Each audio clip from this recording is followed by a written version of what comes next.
Good morning, my workplace warriors. It is Friday morning, January 10th, 2025. Yes, it is the second Friday in January of 2025. So the month and the year are already rolling and on a roll, and I'm sure will evaporate or seem to evaporate like our previous years have.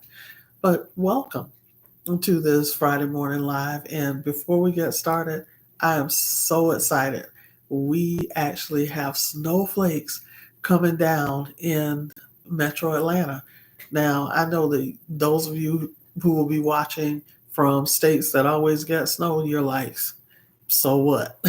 But for those of us who don't get snow often, this is so exciting because I just think it makes everything just look so beautiful. I wish we'd had it around the Christmas and New Year's holiday because I think it would have added to that holiday spirit and made it seem even more special. But I'm grateful for today's snow. And yes, I will be staying off the roads pending any emergency that I hope does not come up. And of course, I'm hoping that we don't lose power. But for those of you who are impacted by any type of weather event, because I understand that this weather system is spread across pretty much half of the, I think half of the country of the U.S. So just stay safe and enjoy it. And I'll be sitting looking out the window, enjoying it, and may even get out there and play in it a little bit, depending upon how much we get. But enough of that. Let's get to this Friday morning live. And what we're going to talk about this morning is the job market for future college graduates. As I said, we're in January, the second Friday of January in the new year. And it won't be long before May and June are here. And we're going to have a lot of college graduates who are going to be entering the job market, trying to get maybe their first career break, or maybe more seasoned graduates who may not have gone to school on the front end of starting their career, but decided to go and get a degree or an additional degree related to their career field. They're going to be out there looking for their next career opportunity too, especially if their current job does not offer them any type of pay increase or a promotion.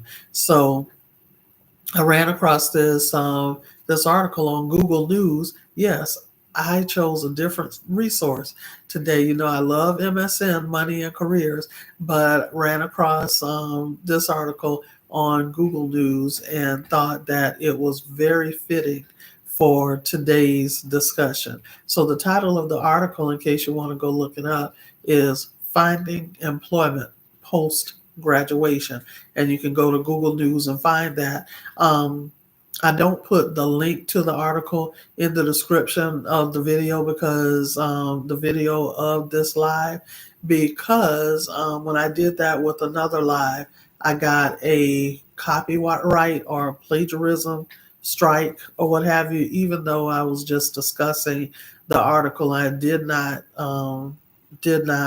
use any parts of the article for the description of my video. But to make sure I stay out of trouble with YouTube and don't have any type of misunderstanding, I decided that I will no longer put the link to the articles that I discuss during the Friday morning lives in the description of the recording.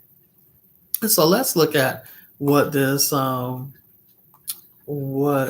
article says. It starts off by reminding us all of how most of us have been ingrained with the idea that a college education is important and that without it, we're not going to have a promising career, and that if we choose to go the route of not pursuing and achieving a college degree, that our friends and peers around us who do obtain their college degree, that they enjoy a much better career than those who don't. And I'm sure that a lot of us, I know I can, have been told that all our lives. And that's one of the reasons why I think that a lot of people who haven't initially gone to postgraduate school after they graduate from high or post secondary school after they graduate from high school. I do believe that that's one of the reasons why many of them decide to go later in life, because they they feel that their career has proven true, that belief that without a college degree you cannot have a successful career. And it talks about having that we've been told all our lives that without a college degree, we risk a life of financial insecurity. Um, and of course, watching our educated peers thrive.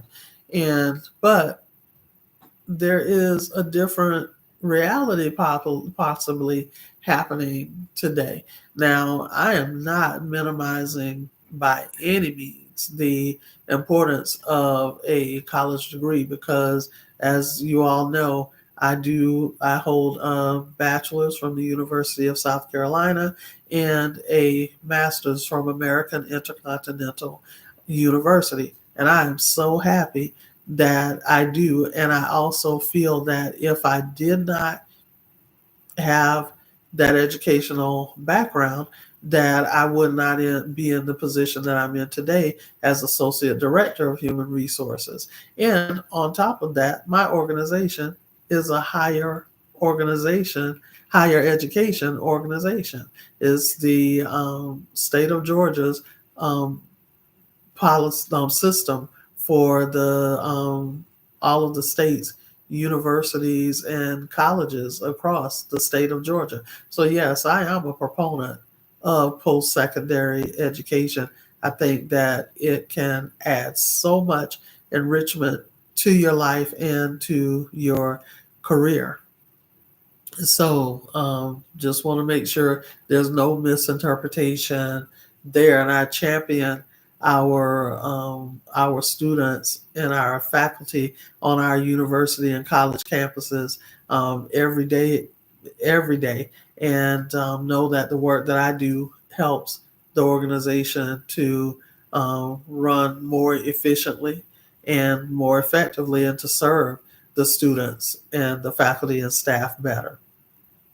So, um, one of the this article brings to light one of the challenges is not that, as the article said, and I feel this way too, is not that a post secondary education is not effective.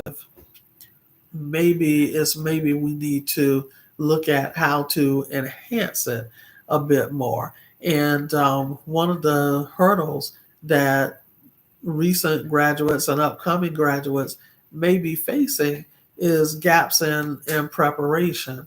And that is a lack of hands-on experience, because today, with in today's competitive job market, if you can hold the degree, but if you have absolutely no hands-on experience in the area, then someone else who comes along who has either the hands-on experience only and can go back to school later and enhance their knowledge and education and expertise later, or the person who holds the degree and has the hands-on experience, 9 times out of 10 is going to be the one who is going to win the job. But don't be discouraged.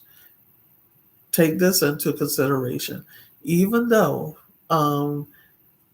students from who graduate from public universities, and also those who are non-traditional students, and non-traditional students of those who didn't go to college immediately at right after high school, and probably have some work experience, but also have the added responsibilities of having a family, already working a full-time job, or at least a part-time job at the same time, and having those additional stressors.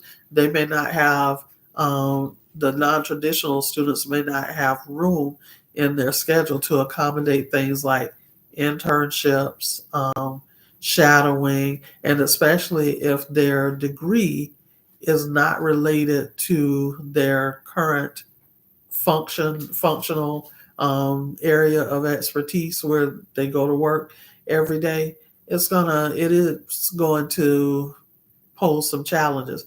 Then I've some things that I've seen which I really do appreciate is that our chancellor of the University System of Georgia, he has given us the directive to create a very robust internship program. So we have had several and continue to have several students who come to our career site who are looking for internship opportunities. And it just makes such a big difference in their ability to be able to land a job by being able to enhance their resume with that internship experience. And so maybe we need to look at augmenting or enhancing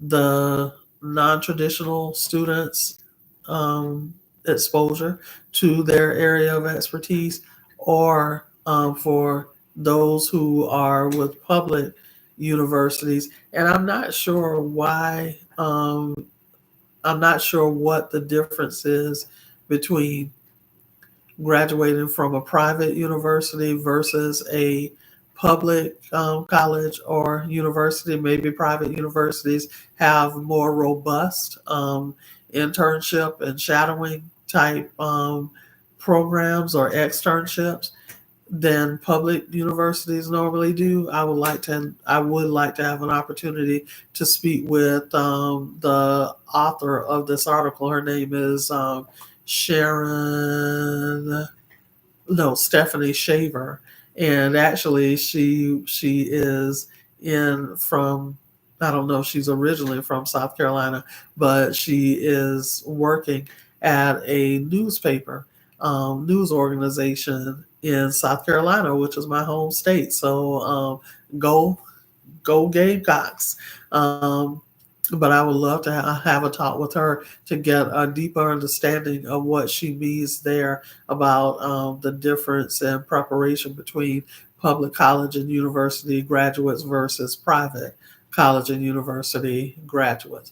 So she goes on to say that many students, particularly those who attend public universities or online programs, find it difficult to balance coursework with internships and extracurricular activities that enhance their resumes. And as I said, I totally agree with that. And I agree that without these types of experiences and exposure, that they can struggle to stand out in a crowded job market. What the issue is also with online programs, while they are very flexible and have enabled many people to finish their degree without having to go into a traditional classroom, it does not enhance their ability to create strong connections with other students, maybe even other non-traditional students who may be in already working in the area that they are interested in, and being able to showcase their knowledge and enthusiasm and passion and talent related to that area of expertise. Because when you're online, it's hard sometimes to get your point across, because there are so many people who the instructor or professor is guiding and teaching. And there's always going to be one person who is going to hog the microphone I mean, it never fails. This even happens in workplace meetings. You always have that one person who seems to not be aware that they are not the only person in the meeting or on the call, or in this case, in the online classroom, to be able to allow them allow those other people to have a say um, as well. So that is something to think about, and maybe something that we can do as non-traditional students. And I was a non-traditional student in actually I was a non-traditional student in undergrad and graduate school, and but today there are additional opportunities that we can create for ourselves. And I can tell you of a story that just has stuck with me, where one of our managers, hiring managers at my current organization, he needed to hire an entry level IT security professional. And one of his candidates had an undergraduate degree, if I remember, an undergraduate degree in music. But then he had just, I think, completed his um, master's in IT security. And so on paper, you would think that he would not have a chance um, landing that job compared to other candidates who held IT security degrees. And this is one of these overcoming challenges or obstacles story that I really, really love. And that's why I often speak of it. Well, the hiring manager interviewed this gentleman, young gentleman, and he interviewed better than the other individuals who held undergraduate degrees related to IT, as well as and they may have also held masters as well. Um, and they even had experience, hands-on experience in IT security. But let me tell you what made this person stand out. What he did is he started responding questions to questions, IT security related questions on an online platform.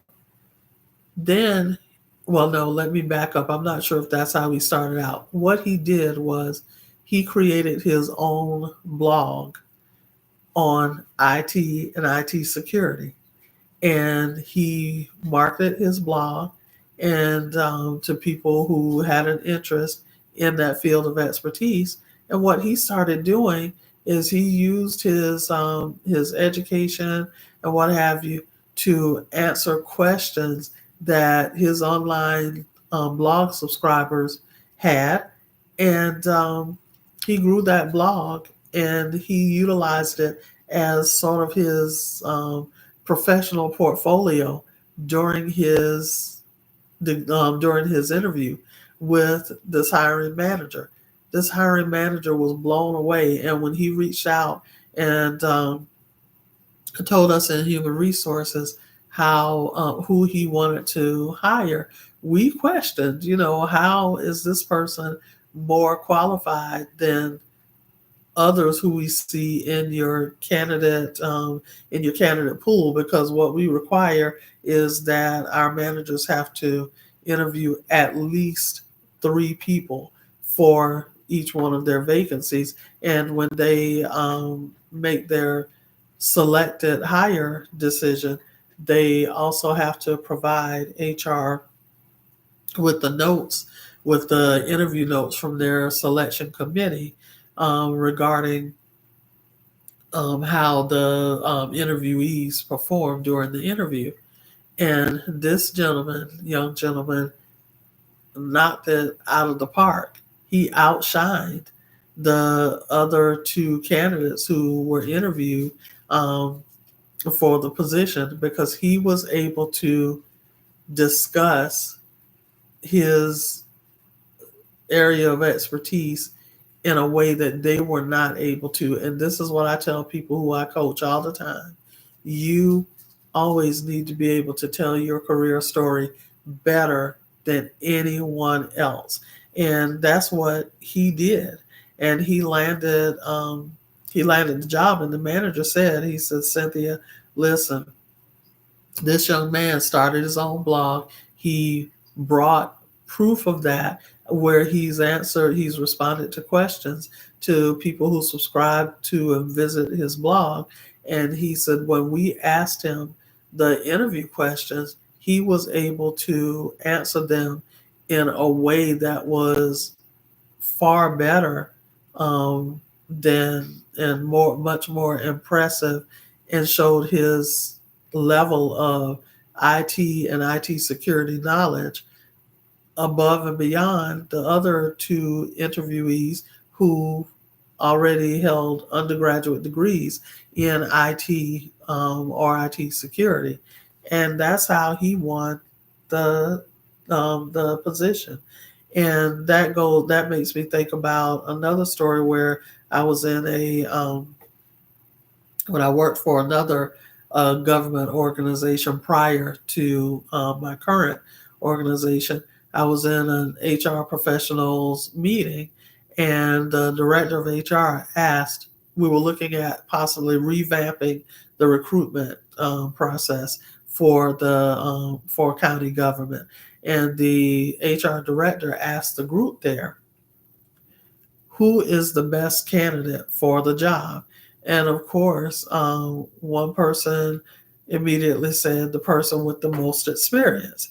And so I interjected and said, I respectfully disagree.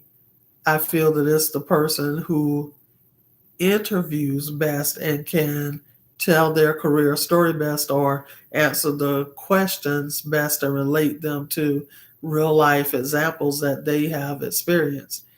And the HR director did agree with me. And I didn't do that to disrespect my colleague who had the opinion that the best candidate is the person with the most experience.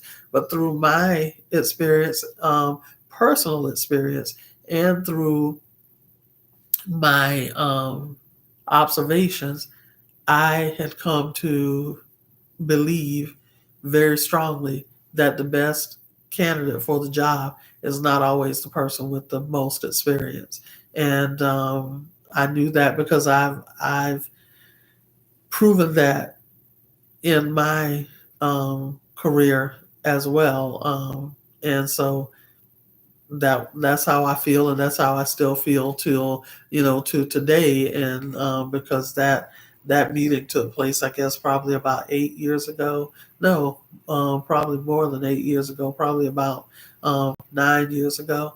And I still believe that to be true today. So don't be discouraged. Excuse me. Don't be discouraged if you don't have a whole lot of experience, but be able to tell your career story very well and in an engaging way that is related to the job that you're seeking or being considered for.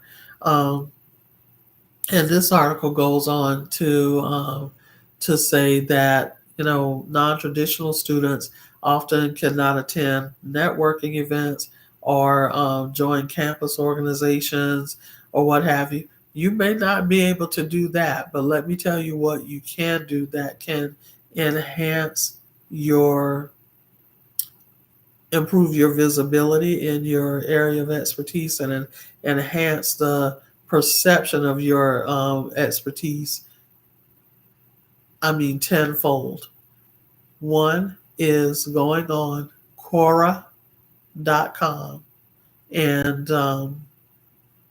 answering, reading through some of the questions that are asked on Quora.com. There is a an online forum on Quora.com, and the way that you spell it is Quora.com. There is a group related to practically every profession or functional area of expertise on Quora.com. So when you go to Quora.com, put in the search bar when you get to their landing page, put in the search bar whatever your area of expertise is and be specific about it. If, like for instance, if you're an engineer, write chemical engineering. If you're a chemical engineer, not just engineering, you can start out by just putting engineering, and that'll probably that'll come up with a list of engineering related groups that exist on Quora.com, and maybe you can click on each one of them that catches your eye and see what the conversations are like, and then drill down to narrow that group down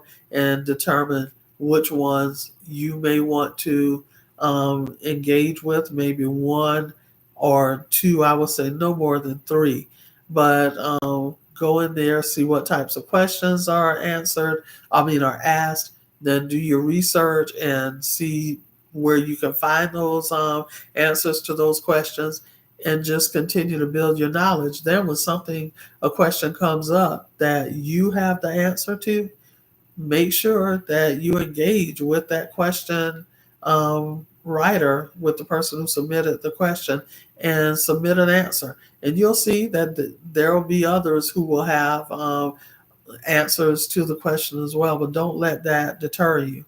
I actually was granted my own HR space on Quora.com because of the responses that I was providing to others who had questions in the HR space. And so today I have my own HR space on Quora.com called Career Matters by Cynthia.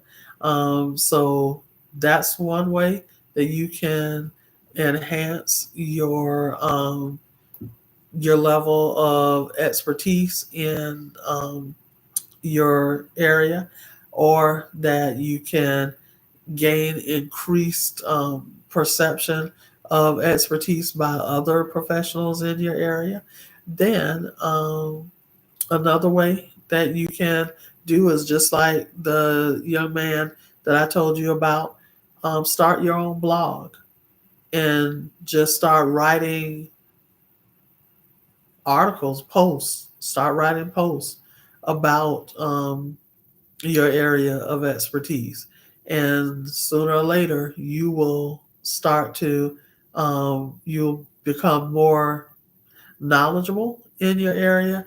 And the other thing is your post will get out there in front of people online who are looking for answers to questions related to your area of expertise, and people will start to reach out to you with those questions. I've had more than a couple of collaborations where I've either collaborated with another person in the HR space where I referenced them on my blog, in one of my blog posts. They in turn referenced me in one of their blog posts. I've also had people to reach out and ask me questions on my blog as a result of them coming across my blog, and that is always fun. And I've also been approached about and have participated in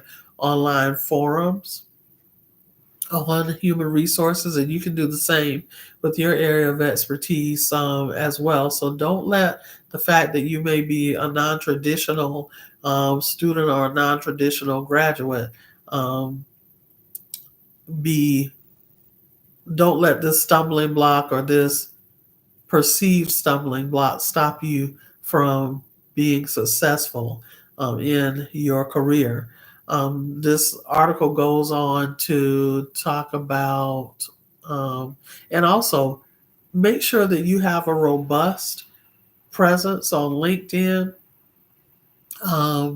Also on, LinkedIn, make sure you reach out to other professionals. And again, LinkedIn also has groups that are career and industry specific, where you can join those groups and you can be a resource for people who are up and coming in that area who have questions that are related to that field of expertise, and you can help them that way. Other thing is I've also reached out to fellow connections on LinkedIn and asked them questions about workplace situations that I was tasked with coming up with a resolution to, and particularly employment law attorneys who may have done webinars and what have you. Because what you'll find is if you engage in webinars, online webinars, and what have you, you start to gain a professional network that is unbelievable. And most of those people are so willing to help you out. The facilitators, as well as your fellow attendees, they are so willing to help you out if you have a question about a certain situation related to your career field of expertise. And that's how you continue to build those connections and then become a resource for others who are up and coming behind you or along with you who may have less experience in the field. So this article asks, where do we go from here? And yes, these challenges do feel daunting, but they're not insurmountable. And what we need to do is make sure that we take advantage of internships, and then public colleges and universities can enhance their positive impact on their students by increasing their enlarging their internship opportunities, and then also reaching out to other universities, colleges, and universities who may not be a part of their system to see if any opportunities for internships or externships matter. As a matter of fact, we have friends whose daughter just graduated from college from an HBCU, North Carolina A&T, and because she graduated from high school during COVID, she was not able to immediately go on campus. But guess what? How she started her college career. She got internships that gave her full-time work experience that she got on the front end of her college education, that I'm sure is going to help bolster her in unimaginable ways in her career, because just by having those internships that she worked during the summers and also during the first couple of semesters or more of her college career. Now she added the actual college education on top of it, and she has probably more experience or just as much professional experience as some of the non-traditional students in her area of expertise. So I'm looking forward to her career just continuing to blossom now that she has graduated. Then, if you're able to, if you're a non-traditional student, if you're able to do an internship, maybe a non-traditional internship where maybe you do after hours work, or you do work on holidays that you are scheduled to be off from your full-time job, or maybe you can seek out a um, part-time job that's directly related to your field of expertise, and just work part-time and go to school if you're able to do that financially. I know that would be a challenge for people who have a family to support and what have you, but if you're able to make that sacrifice and work part-time in your area of expertise, and while you're obtaining your degree, it will do wonders for your exposure. Then make sure that your profile your professional profiles on Indeed, Glassdoor, ZipRecruiter, Career Builder, Monster, LinkedIn. Make sure that those that you have up to date profiles on those platforms of your choosing as well, and that can help you to stand out. Because I'm telling you, almost, well, no, not even almost, no week goes by that I don't get a notification that I've shown up and I've appeared in 11, 15, 35, 65 days, or that 65 days of searches, or 65 searches, I'm sorry, over the past week, where an employer is looking for someone with my expertise in human resources, and I show up in all of these searches. Then recruiters reach out to me via email because they see my extensive educational background in HR expertise, and they reach out to me constantly with opportunities that they're hoping that they can woo me away from my current employer.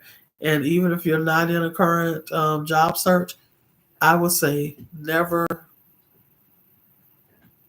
stop those vehicles, professional vehicles for advancement, and make sure that you respond to the recruiters as often as you can. Thank them for reaching out to you, and let them know that you're not currently in an active job search, because then that keeps your name current in their mind. And if you're ever faced with a layoff or something like that, or losing your job otherwise, then you probably can bounce back much more quickly because you've established those connections. And when those recruiters reach out to you, look for them on LinkedIn and send them a connection request. And most of them will connect with you or accept your connection request, because they want to stay in contact with you as well. So so that's gonna be a part of networking strategically, being, you know, mindful and strategic about reaching out to people who you can reach out to, even though you may be a non-traditional student, or a student from attending a public college or university. Then leverage your transferable skills. Typically, there are going to be some types of skills that you have gained throughout the years if you're a non-traditional student, even if you are making a total career transition. Communication is one of them. Leadership is one of them. Problem solving is one of them. Critical thinking is one of them. Um, Data analysis is another that is on fire right now. So make sure that when you do your resume, that you stress those transferable skills. And when you do your cover letter, when you apply to jobs, give brief examples of those knowledge, skills, and abilities that are transferable from one career area of expertise to another. And you'll be glad that you did, because it can prove very, very effective. So this article kind of rounds it out by sharing that the challenges facing recent graduates, particularly non-traditional ones, reveal an urgent need for systemic changes in higher education. But you can't put it all on higher education. We have to also take initiative and create our own opportunities as well. And also with and create your own career preparation. So while earning your degree is an achievement that we should all celebrate, make sure that your journey is even more meaningful, because you are going to seek out those non-traditional ways of connecting with others who are already in your field of expertise, and address the gaps yourself, and share with others how you address the gaps, and create your own system. that supports your career and professional objectives and goals. So I hope that you have gotten value from today's live. I hope that you will take some tidbits from this session and apply them to your job search. Not only if you're a recent or upcoming graduate, but if you're a person who is just looking to make a career pivot, you can take these pointers into consideration and implement them into your job search process as well.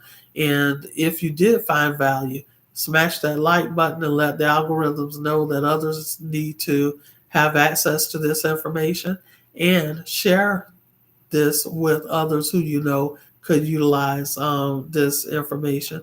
And when you're comfortable or ready, subscribe to my channel. I'd love for you to be one of the ones who joins the fold. And also make sure that you, if you want to work with me more closely, that you check out the information below, and you'll see all the links and ways that you can work with me more closely. I will be so honored to have an opportunity to positively impact your career trajectory and help you to live your very best career life. So that's it for today's Friday morning live. If you're here in the metro Atlanta area and not used to getting snow, then I encourage you to get out and let that inner child come out in you. You play in the snow a little bit today. And I look forward to seeing you all for another video, or for another Friday morning live, or a written post. Have a good one and be safe. Bye-bye.